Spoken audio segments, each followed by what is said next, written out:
오늘은 어떤 사람이 집사가 되는지, 집사의 자격, 어떤 사람이 집사로 부름을 받는지 이 점을 생각하겠습니다. 집사라는 말은 본래 식탁에서 시중 든다는 데서 나온 말입니다. 식탁에서 시중을 든다면 종이 하는 일이죠. 사환이 하는 일이죠. 낮은 자리에서 주인을 섬기고 시중 드는 일은 종이 하는 일입니다. 그런데 오늘 우리가 그리스도 안에서 하나님을 섬기지 않습니까? 하나님을 시중 들죠. 예배도 하나님을 섬기고 봉사하는 일인데, 이런 점에서 포괄적으로는 우리가 다 집사라 할 수 있습니다. 예수 그리스도께서 종으로 이 땅에 오셔서 택자들을 위하여 섬기는 일을 하셨죠. 죽기까지 섬기심으로 우리가 구원함을 얻었습니다. 그 은혜로 우리가, 그러니까 그런 점에서 그리스도께서도 집사라 할 수 있죠. 그리스도의 섬김을 통해서 우리가 구원의 백성으로 하나님의 사랑을 듬뿍 받아서 위로 하나님을 섬기고, 그리고 옆으로 사람들을 섬기게 되었습니다. 교회인 우리가 주님을 섬기는 무리입니다. 이 점을 생각하면서 집사가 어떤 사람이 되는가 한 점을 본문을 통해서 말씀을 들으면서 생각하겠습니다. 지난번에 집사 직분이 어떻게 생겨났는가 하는 점을 생각했는데요. 제도, 집사 직분이라는 제도가 있어서 세웠는가? 그건 아니라고 했죠. 그리스도께서 불러내신다고 했죠. 그리스도께서 주도적으로 하시는 일이 교회를 세우시고, 지금도 교회를 세우시는 일을 하시는데, 교회를 세워가시면서 교회에 필요한 일이 발생이 될 때 직분도 불러내신다고 했습니다. 최초 교회인 예루살렘 교회도 그리했죠. 구제 문제가 발생이 되어서 집사 직분을 세웠지 않습니까? 교회가 필요할 때, 그러니까 그리스도께서 불러내실 때는, 현실적으로는 교회가 필요할 때 그리스도께서 직분을 불러내신다는 겁니다. 직분을 부르시는 일이 없는데 사람들이 하라, 세우자, 받아라 하면 그건 주님의 교회의 결격 사유가 있다는 것입니다. 반드시 그리스도께서 혹은 성령께서 직분을, 모든 은사가 그렇습니다. 직분을 불러내신다는 것입니다. 그때 교회가 필요한가 살펴서 필요할 때 주께서 세우심 받아 하고 세우는 것입니다. 그럼 그리스도께서 어떻게 불러내시는가? 이 점을 잠깐 짚고 가죠. 그리스도께서 직분자를 어떻게 불러내시는가, 집사를 어떻게 부르시는가 하는 것입니다. 우리가 사도행전 2장부터 1장부터 쭉 읽으면서 능히 알 수 있는 내용이지만, 먼저 집사를 부르신 것이 아니죠. 먼저는 말씀을 가르친 바가 있죠. 교회가 서기 전부터 사도들이 그리스도를 대언하고 주님의 말씀을 가르쳤습니다. 성령이 강림하자 주님의 말씀을 대언했고, 성령을 대언했고, 그 말씀을 듣고 회개하고 부복하는 자들을 교회로 형성하게 되었죠. 교회가 형성하고 출범하자마자 바로 사도들이 또 가르쳤지 않습니까?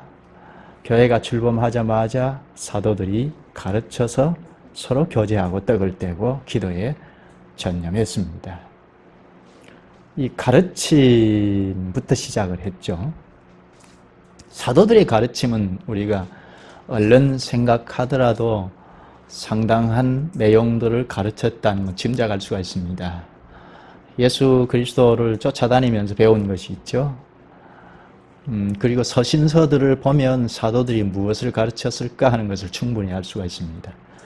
물론 말할 것도 없이 그리스도께서 죽으시고 부활하셨다는 데서부터 시작을 하지만 그것만 계속 반복한 것이 아니고 그리스도 안에서 그리스도께서 어떤 일을 하시는지, 그리고 그리스도 안에서 삼위 하나님께 우리가 포함이 되었으니까 삼위 하나님도 가르쳤을 것이고, 그리고 삼위 하나님께 이르러서 예배를 하니까 예배도 가르쳤을 것이고, 예배의 요소인 찬송, 기도, 헌금, 설교를 다 가르쳤지 않겠습니까? 이건 충분히 짐작할 만하죠.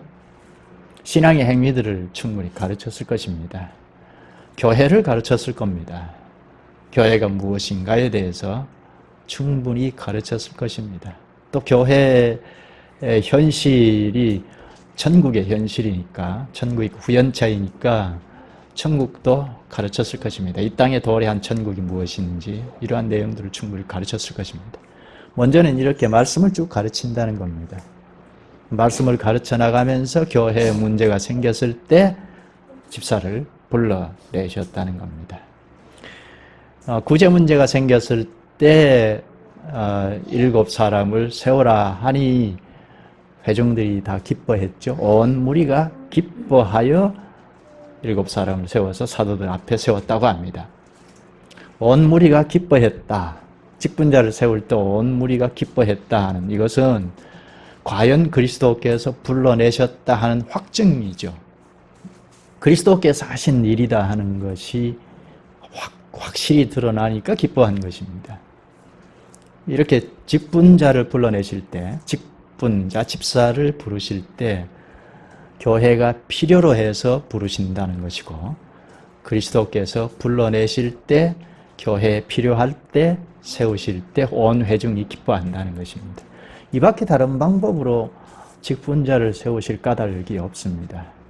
물론 사도들이 이방 지역에까지 복음을 전해서 교회가 서자마자 직분자를 세웠습니다. 그 직분자는 누구죠? 말씀을 당장 가르쳐야 하니까 말씀 사역자인 목사를 세웠죠. 회중들보다 한 발 앞선 자를 세워서 말씀을 쭉 가르치게 했습니다. 말씀을 가르쳐서 집사도 세우고 장로도 세우고 목사도 세우고 하는 것입니다. 이 방법 외의 방법으로 직분자를 세우는 것은 없습니다. 요즘 직분자를 세울 때 돈을 주고받는다는 얘기가 엄연한 사실로 있는데 이게 참 심각한 문제이죠. 교회가 갈 때까지 갔다는 것을 말하고 있습니다. 이 점은 사도행전 8장에 가면 우리가 배울 것입니다. 시몬이 성령의 능력을 돈 주고 사려고 했던 것, 그것이 시작이 되어서 시모니즘, 영어로 발전이 돼 정착했는데요. 성직 매매가 거기에 정착이 됐는데 그때 가서 좀 자세하게 생각하겠습니다. 사도들이 먼저 말씀을 대언하고 열심히 가르치고 해서 깨달은 터 위에서 직분자를 7 세웠을 때 온 무리가 기뻐했다는 겁니다. 직분자도 순종하고 완벽하다 해서 순종하는 건 아닐 겁니다. 결함이 있지만 주님께서 부르시는 데 대한 순종을 했고, 그리고 온 회중들이 기뻐했던 겁니다. 그러면 어떤 사람을 집사로 부르시는가? 어떤 사람을 직분자로 부르시는가? 집사의 자격인데요. 이건 잠시 후에 생각하기로 하고 먼저 집사라는 말 뜻입니다. 집사란 서두에서 말하는 것처럼 식탁에서 시중 든다는 데서 나온 말입니다. 원어로 디아코니아, 이는 식탁에서 봉사하는 것, 시중 든다는 데서 나온 말입니다. 명사로는 디아코노스인데 집사라는 말입니다. 종, 사환, 일꾼 등등으로 우리나라 성경에는 번역이 되어 있습니다. 본문 2절에 보면 접대를 일삼는다 했는데요. 여기 접대는 식탁이고 일삼는다 하는 것은 디아코니아로 식탁 봉사, 식탁에서 시중 든다는 말이죠.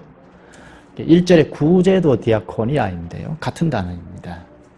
이것도 역시 식탁 봉사, 식탁에서 시중 든다는 말입니다.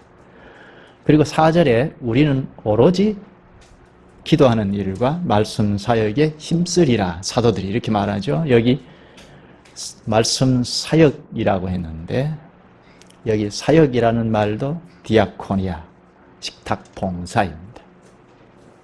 원어는 1절의 구제나 2절의 접대를 일삼는다나 또 여기 4절에 말씀 사역할 때 사역도 같이 디아코니아라는 말을 썼습니다. 이거 다 식탁에서 시중을 든다는 말입니다.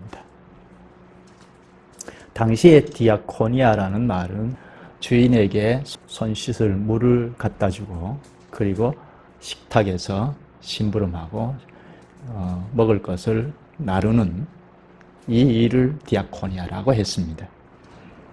1절에 매일 구제라고 했죠. 구제가 식탁 봉사라고 했죠. 음식을 심부름하는 것. 근데 매일 음식을 심부름했다는 거죠. 매일 구제이니까 누구에게요? 여기 나오는 대로는 과부들에게. 과부는 그야말로 도움을 받지 아니하면 매일 먹을 것을 공급을 받지 아니하면 생존이 어려워지죠. 그래서 매일 음식을 봉사했다는 겁니다. 누가요? 지금까지는 누가 했죠? 네, 사도들이 했죠. 사도들이 식탁 봉사를 했는데 두 가지를 했죠. 말씀을 나누어 주는 봉사를 했고 또 먹을 것을 나누어 주는 봉사를 했습니다. 본문을 잘 읽어보면 여러분도 생각했겠습니다만 식탁을 놓고 그 두 식탁을 맞대어서 가르칩니다. 식탁 봉사를 놓고 말씀을 나누어 주는 식탁 또 음식을 나누어 주는 식탁 이 두 식탁을 맞대어서 가르쳐 주고 있죠. 2절에 접대를 일삼는다는 것은 음식을 나누어 주는 봉사이죠. 그리고 4절에 말씀 사역에 힘쓰리라. 이것은 음식을 나누어 주듯이 나누어 주는 봉사이죠. 두 가지 이 식탁을 놓고 가르치는데 여기에서 집사가 하는 일이 구분이 되죠. 집사가 하는 일은 목사가 하는 일과 같아요. 식탁 봉사인데 다만 매일 음식을 나누어 주는 봉사. 목사는 신령한 양식인 말씀을 나누어 주는 봉사. 이 점이 같은 점이고 차이점이죠. 당시의 사도들, 오늘 목사는 식탁 봉사자인데 말씀을 나누어 주는 식당의 종업원과 같죠. 좀 고급스러운 말로 웨이터입니다.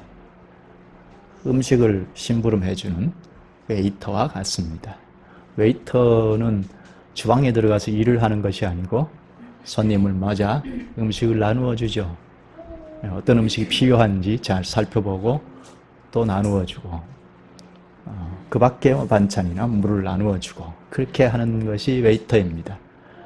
목사가 마치 식탁 봉사자로 신령한 양식을 받아서 나누어 주는 일을 합니다. 그럼 목사가 나누어 주기 위해서는 음식 해주는 걸 잘 받아야 하죠. 웨이터니까. 쥐가 음식을 막 요리해가지고 내주면 그건 자기가 만들어서 주는 요리밖에 안 되죠. 하나님 말씀이 될 수 없죠. 하나님이 공급해 주셔야 가능한 일이죠. 그래서 이 기도가 필요합니다. 하나님의 말씀을 받아야 심부름할 수 있기 때문에 목사에게 기도가 필요합니다. 왜 그렇죠? 자기가 요리하면 안 되니까 주님께서 기도하라고 때 교회 형편을 잘 아시고 무엇이 필요한지 잘 아시고 주신다는 겁니다. 그걸 받아서 심부름하는 것이 목사가 하는 일입니다. 이걸 또 직통한다고 주님이 이래라 저래라 음성을 받아서 한다는 말은 아닙니다. 기도는 말씀을 놓고 씨름하는 과정이 필요하다는 거죠. 그렇게 해서 자기가 요리할 것이 아니고 주님께서 주신 것을 본문을 통해서 교회에 필요한 것이 무엇인지 본문을 통해서 잘 캐치해서 심부름하는 것이 목사가 하는 일입니다. 그럼 목사만 기도해야 하나요? 우리 모두도 기도가 필요하죠. 교회 오기 전부터 주님께서 주신 것을 잘 받고자 기도가 필요합니다. 교회 와서도 앉아서 얘기할 것이 아니고 인사는 나중에 마치고 하고 마치고 하나님의 말씀을 깨닫는 것을 나눌 때 인사를 하는 것이고 먼저는 주님께 기도하는 거죠. 주께서 공급해 주시는 것을 받고자 합니다 하고 기도할 때 그 기도 잘 들어주시죠. 필요한 것을 공급해 주십니다. 사도행전 16장 14절에 보면 바울이 말씀을 전할 때 루디아라 하는 여자가 주께서 그 마음을 열어 바울의 말을 청종하게 하신지라 했습니다. 하나님께서 여인의 마음을 열어주실 때 바울이 전한 말이 하나님의 말씀으로 청종해서 깨달았다는 말이죠. 오늘 우리도 마찬가지입니다.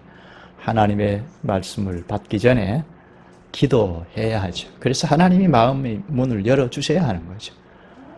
목사도 기도해야 하고 우리 모두가 기도해서 우리의 마음을 열어주셔야 주께서 주신 것을 잘 깨달을 수가 있습니다. 여기 목사나 집사가 다 식탁 봉사라고 했는데 집사는 음식을 봉사하는 것이고 목사는 신령한 양식인 말씀을 봉사하는 것이라고 했습니다. 그럼 어떤 사람이 집사여야 하느냐 하는 문제입니다. 식탁을 나누어 주는데 문제가 발생됐을 때 사도들이 처방을 내린 것을 잘 읽어보면 답을 얻을 수가 있습니다. 본문 2절에 보면 12사도가 모든 제자를 불러 이르되, 여기 모든 제자는 전체 교인들이라고 할 수도 있겠고 그보다는 그 숫자가 너무 많으니까 한 5,000명 이상이 되잖아요. 그보다는 대표가 될 만한 제자들의 회의라고 할 수가 있겠죠. 그들 12사도가 회중을 대표로 하는 제자를 불러 이르되 우리가 하나님의 말씀을 제쳐놓고 접대를 일삼는 것이 마땅하지 아니하니, 하나님의 말씀을 제쳐놓고 접대를 일삼는 것이 마땅치 않다. 사도들이 하나님의 말씀을 제쳐놓고 음식을 나누어주는 일을 했을까? 그렇지는 않을 것 같은데, 그러나 사도들은 이 문제의 근본 원인을 잘 직시했습니다. 아, 우리가 잘못이구나. 우리가 이거 두 가지 다 할 일이 아니다 했던 겁니다. 여기 마땅치 않다 했죠. 누가 마땅치 않다고요? 사도들이요? 아니면 회중들이? 헬라파 유대인들이? 하나님이 보실 때 마땅치 않다는 겁니다. 왜 그렇죠?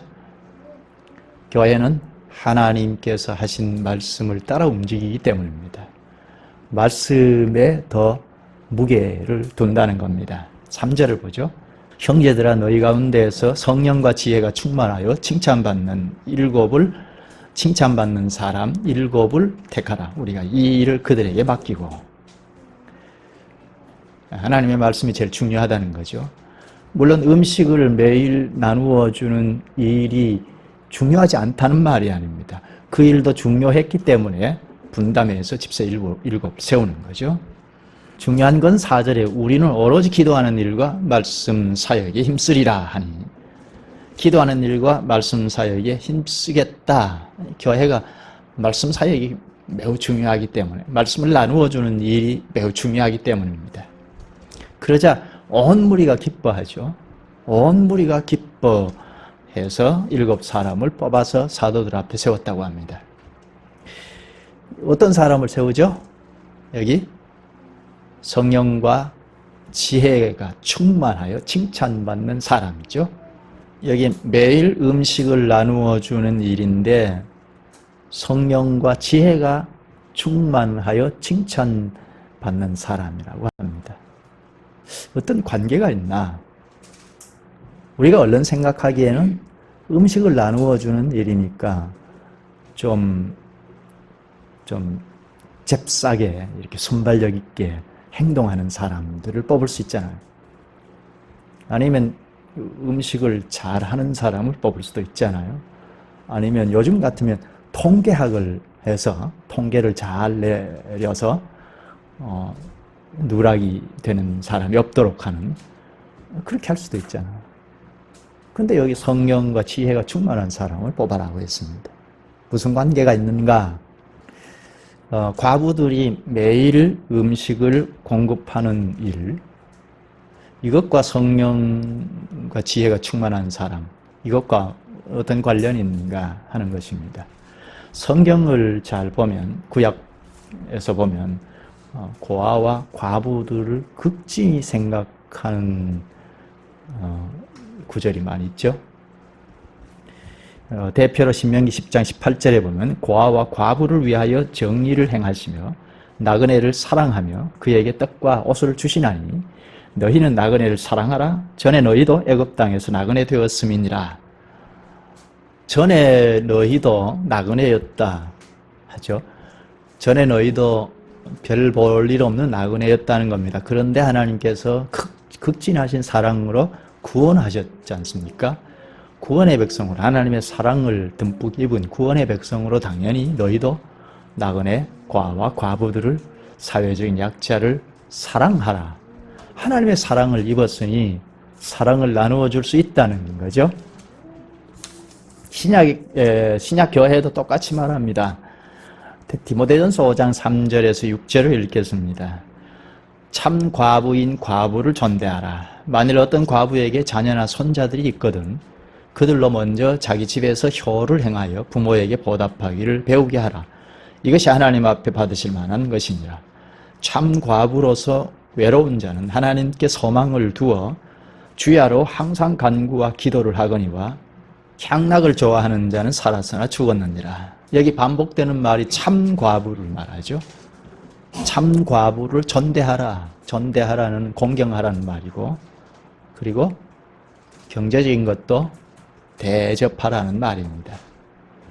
여기 참 과부는 자녀가 있는 자는 자녀들이 공경해야 한다고 말하죠. 자녀가 있으면 참 과부가 못 되고 자녀들이 공경하도록 가르치라는 얘기를 하고, 그리고 자녀가 없는 사람, 참 과부는 교회에서 공경하라, 대접하라, 사랑으로 돌아보라 합니다. 왜 그렇죠? 진짜 과부는 의지할 곳이 없기 때문입니다. 그야말로 돌아보지 아니하면 생존하기 어렵기 때문입니다. 그래서 하나님의 사랑으로 돌아보라 한 것입니다. 예수님도 고아와 과부를 특별히 돌보셨습니다. 왜 고아와 과부를 특별히 돌아보셨죠?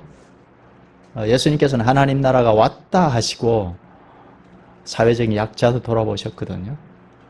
하나님 나라가 왔는데 거기에 사회적인 약자가 있으면 하나님 나라로서는 결함이 있잖아요. 그러니까 그런 큰 틀에서 하나님 나라가 여기 왔다 하는 점에서 사회적인 약자를 돌아보신 것입니다. 교회가 특히 고아와 과부들, 사회적인 약자들을 돌아보아야 교회가 과연 하나님 나라다 하는 것이 나타나지 않겠습니까? 낙오자가 생기고 그 생계에 타격을 입어서 생존인 자체가 어려우면 하나님 나라다고 말하지 못하지 않습니까? 여기 참 과부를 존대하라 하고 이어서 5절에 보면 참 과부로서 외로운 자는 하나님께 소망을 두어 주야로 항상 간구와 기도를 하거니와, 참 과부는 하나님께 항상 기도한다고 하죠. 주야로 항상 기도한다고 합니다. 힘이 없으니까, 어디 의지할 곳이 없으니까 하나님께 소망을 두고 항상 하나님께 기도한다는 것입니다. 교회가 이런 사람이 필요하잖아요. 철저히 하나님을 의지하고 주야로 간구하는 사람이 필요하지 않습니까? 그리고 사회적인 약자니까 교회가 이런 사람들을 보호하고 돌아보아야 하겠다는 겁니다. 연약한 사람인데 힘이 없는 사람이죠. 이런 사람을 섬기려면, 전면에서 섬기려면 교회가 해야 하는데, 교회가 당연히 해야 하는데 그 전면에서 봉사할 사람, 집사를 세우려면 어떤 사람이 필요합니까? 전혀 의지할 곳이 없고 힘이 없는 사람을 섬기려면 자신도 힘이 없다는 것을 인식하는 사람이라야 잘 섬길 수 있습니다. 자기가 힘 있다고 생각하는 사람이면 갑질을 하죠. 자기도 별 수 없이 연약하기 짝이 없는 사람인 것을 하나님 앞에서 인식하는 사람이라야 잘 섬길 수가 있습니다. 그래서 여기 성령과 지혜가 충만한 사람이라고 했습니다. 성령 충만은 무엇이라고 했죠? 지난번에 잠깐 생각했는데, 성령 충만은 그리스도인들이라면 다 성령이 함께 하시는데, 성령이 지도하시는데 그 지도를 여지없이 받는 사람을 말하죠.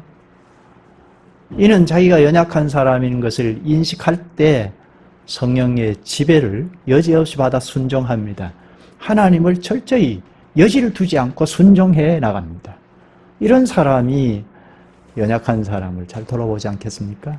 그리고 지혜가 충만한 사람이라고 했습니다. 지혜란 우리 자원에서 나오는 지혜를 말하는 것이 아니고 하나님께서 주시는 지혜를 말합니다. 이 지혜는 하나님께서 가르치신 말씀에서 나옵니다. 말씀이 공급이 되어서 말씀이 판단 기준이 되면 거기에서 지혜가 나옵니다. 옳고 그름이 분별이 되고 특히 여기 참 과부가 누군지 분별할 수가 있습니다. 설자리 안절자리 분별할 수가 있습니다. 그러니까 이 과부들을 잘 돌아볼 수 있지 않겠습니까? 그래서 성령 충만한 사람, 지혜가 충만한 사람을 뽑게 했습니다. 이 일곱을 사도들이 요구하는 대로 뽑았을 때 어떻게 되었습니까? 7절까지 읽어보면 하나님의 말씀이 왕성했다고 하죠. 7절에 하나님의 말씀이 점점 왕성하여 예루살렘에 있는 제자의 수가 더 심히 많아지고 허다한 제사장이 무리도 이도에 복종하니라. 하나님의 말씀이 점점 왕성해졌다는 것은 질적으로 성장했고 또 양적으로도 성장했다는 말입니다. 하나님의 말씀이 질적으로 자라게 하고 하나님의 말씀이 양적으로 성장했다는 겁니다. 하나님의 말씀이 점점 질적으로 자라게 했다. 집사가 옆에서 도왔으니까, 7사람이 옆에서 사도들을 도왔으니까 말씀이 더 풍성하게 가르쳐져서 말씀으로 회중들이 지식부터 잘 자랐다는 말이죠. 그리고 하나님의 말씀이 점점 양적으로도 자라게 했습니다. 이게 매우 자연스러운 거죠. 먼저 된 회중들이 자꾸자꾸 말씀의 지식이 자라가고 거기에서 자꾸자꾸 수가 더해질 때 제자의 수가 더해졌다고 했는데 감당이 되죠. 전혀 자라는 바가 없는데 수만 자꾸 더해지면 그냥 오합지졸로 성장해요. 전진해 나갈 수가 없죠. 특히 여기 제사장의 허다한 제사장의 무리도 복종했다고 합니다. 이건 참 대단한 일이죠. 유대교회에서 보면 큰 충격입니다. 수치스러운 일입니다. 아니, 이단 집단이 조그맣게 시작하다가 이렇게 확 커져간다는 것이, 더더욱이 제사장들이 유대를 지도했던 지도자들인데 기독교로 넘어갔다는 것은 이게 큰 충격이죠.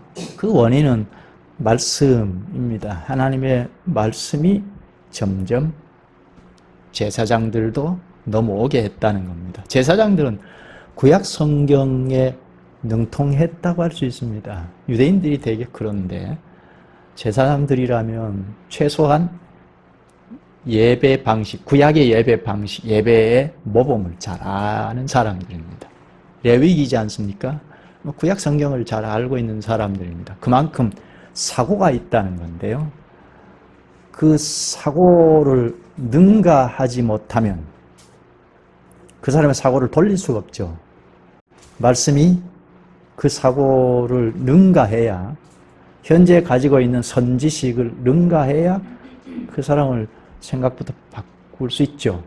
생각이 바뀌어져야 함께 할 수 있지 않습니까? 교회가 그랬다는 겁니다. 교회가 하나님의 말씀에 대한 지식이 풍성하지 아니하면, 몇몇 가지 가지고 그냥 있으면 선지식이 풍성한 사람일수록 되돌리기가 어렵죠. 사람을 움직인다는 것은 그 사람의 생각을 지배할 수 있어야 하는데 하나님의 말씀이 당시에는 그랬다는 겁니다. 오늘날에도 이 점은 우리가 깊이 생각할 점이죠. 특히 전면에 있는 목사가 말씀을 대언할 때, 가르칠 때 예수 그리스도를 믿으면 구원 얻는다, 그리스도의 죽음과 부활, 물론 시작은 여기서부터 시작해야 하지만 이것만 계속 반복해서는 사람의 생각을 바꿀 수가 없죠. 풍성해야 하겠다는 겁니다. 우리 모두가, 먼저 된 우리 모두가 하나님의 말씀이 우리에게 들어와서 말씀의 지식이 풍성해야 하겠다는 겁니다. 이것이 우리의 주변에서 전달이 될 때 사람을 움직일 수가 있습니다. 우리나라 교회 보편적으로 볼 때 그렇지 않는 교회도 상당히 많이 있고 탁월하게 잘 깨달아가는 교회도 있지만 보편적으로, 교단적으로 보면 말씀의 지식이 너무 약하다는 것, 설교를 보면 모호하다는 것. 가령 오늘 성령 충만에 대한 이야기를 했잖아요. 성령 충만이 무엇이냐, 거기에 대한 설명도 모호하고 또 가르침받은 회중들도 물어보면 잘 몰라요. 명료하지 않다는 거. 알 것 같은데 막상 물어보면 명료하게 이해하지 못하고 있으니까 모호한 답만 되풀이하고 만다는 겁니다. 이 점이 우리나라 교회적 현실입니다. 또 제사장이 여기 기독교로 개종했다는 것은 경제적인 문제도 있습니다. 당시에 유대교가 매우 타락해 있지 않았습니까? 구약 성경에도 많이 위배되어 벗어나고 있는 상황입니다. 그럼 제사장들이 경제적으로 큰 타격을 입지 않습니까? 제사장들은 1년에 한 2주 성전에서 제사장으로 봉사를 하고, 그리고 절기 때 봉사를 하고, 이렇게 봉사하고 나머지는 다 각 고을에 돌아가서 봉사를 하지 않습니까? 유대교가 타락한 상황이니까 제사장들에게 일정한 생활 지지를 할 수가 없는 상황이라 할 수 있습니다. 그렇다면 제사장들도 직업을 얻을 수밖에 없고 생계의 위협을 받는 경우가 허다히 많이 있다고 유추할 수가 있습니다. 이런 점에서 교회가, 기독교가 가난한 사람이 없을 정도로 구제하는 일도 왕성하게 하고 있으니까 이것도 저 기독교가 뭐지? 하고 호감을 가진 만하죠. 이것도 적지 않게 영향을 주었을 수 있습니다. 근본 원인은 하나님의 말씀이 명료하고 풍성하자 사람들에게 영향이 미쳐졌고, 그래서 제사장들까지도 생각을 되돌려서 기독교로 개종할 수 있게 된 것입니다. 그러니까 하나님의 말씀이 풍성할 때 우리의 생각이 바뀌어지고, 그리고 교회가 생존도 책임을 지고 나가니까 나도 저 동네에 가서 살고 싶다 할 수밖에 없죠. 그래서 제자의 수가 점점 늘어났고 제사장들도 많이 개종하게 되었습니다. 오늘 여기까지 생각하죠. 다음에 그 다음 8절부터 생각하겠습니다. 기도하시죠. 자비하신 주님, 주님 그리스도께서 저희를 죽기까지 섬김으로 오늘 저희도 그 크신 사랑으로 주님을 섬기고 이웃을 섬기는 직분자로 삼으시고 감사옵나이다. 특히 전면에서 식탁 봉사를 하고 섬기는 집사를 상고하고 또한 말씀으로 섬기는 목사를 상고하면서 우리 모두가 섬기는 자임을 극명히 깨닫게 하여 주시기를 원하옵나이다. 그러기 위하여 무엇보다 말씀을 명료하게 전체적으로 깨달음으로 또한 성령 하나님을 여지없이 받아감으로 가능함을 늘 상고하며 주께 기도로 구하고 갈 수 있게 하시옵소서. 이로써 교회가 사람의 단체가 아니라 성령 하나님의 공동체요, 말씀이 왕성하여 이 세상 어느 사상도 지도하는 신령한 무리인 것을 나타내 보이게 하시옵소서. 예수님의 이름으로 기도하옵나이다. 아멘.